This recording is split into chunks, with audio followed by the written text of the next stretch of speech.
Alors tout d'abord, l'index alpha, qui est l'objectif de cette étude alpha, sert à quoi?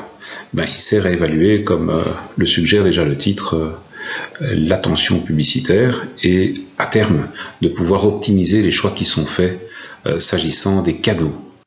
L'attention à la publicité, au départ, il faut dire qu'elle est relativement économique, c'est-à-dire que les gens ne recherchent pas la publicité, sauf certains passionnés que nous sommes peut-être tous, mais pour le reste, c'est une denrée rare et l'attention à la pub est en fait un challenge. Un challenge qui est pourtant essentiel parce que nous sommes exposés à plusieurs centaines de messages publicitaires et commerciaux par jour, plus de 10 000 par an, et donc le cerveau va filtrer ce qui l'intéresse le plus.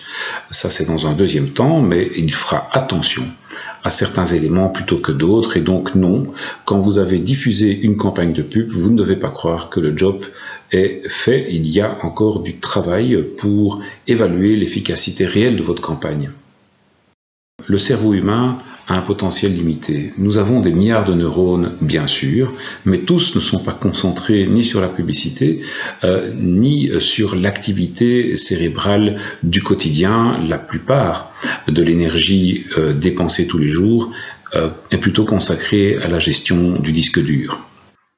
Le disque dur qui correspond donc non seulement à de la mémoire passive, mais également à nos préférences, à notre histoire, à nos expériences, et c'est l'ensemble de ces sentiments et de ces souvenirs qui vont nous amener à filtrer ce que nous regardons et ce que nous ne regardons pas, que nous y soyons exposés ou non.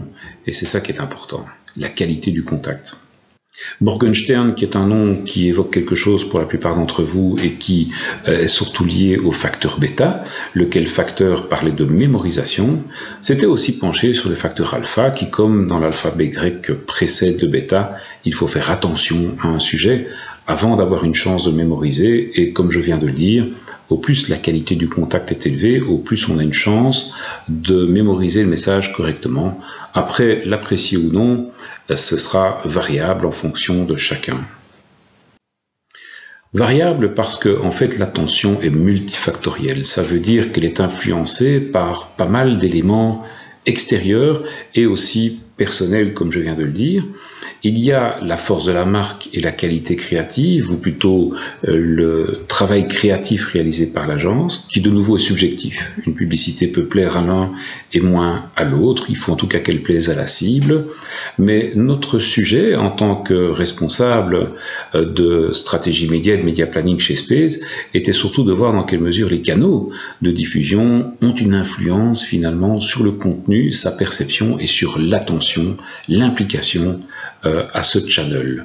Après, vous avez l'état d'esprit de la cible, le moment de la journée, l'activité que la personne a au moment où elle s'expose à la publicité. Il est évident que tout cela va varier en fonction du fait que vous écoutez la radio en voiture ou à la maison, vous regardez de l'affichage à l'extérieur ou dans des réseaux intérieurs, et la façon dont vous lisez la presse peut être également variable. Comme indiqué, cette étape est, je ne vais pas dire la plus importante, mais la première, en tout cas, du Communications Funnel, qui lui-même se trouve à l'intérieur du Purchase Funnel.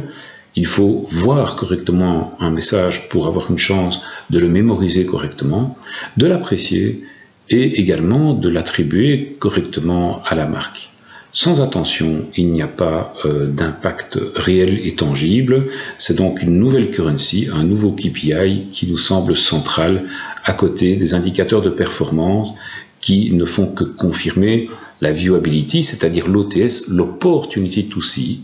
Et on aimerait bien évidemment que cette opportunité se transforme en réalité.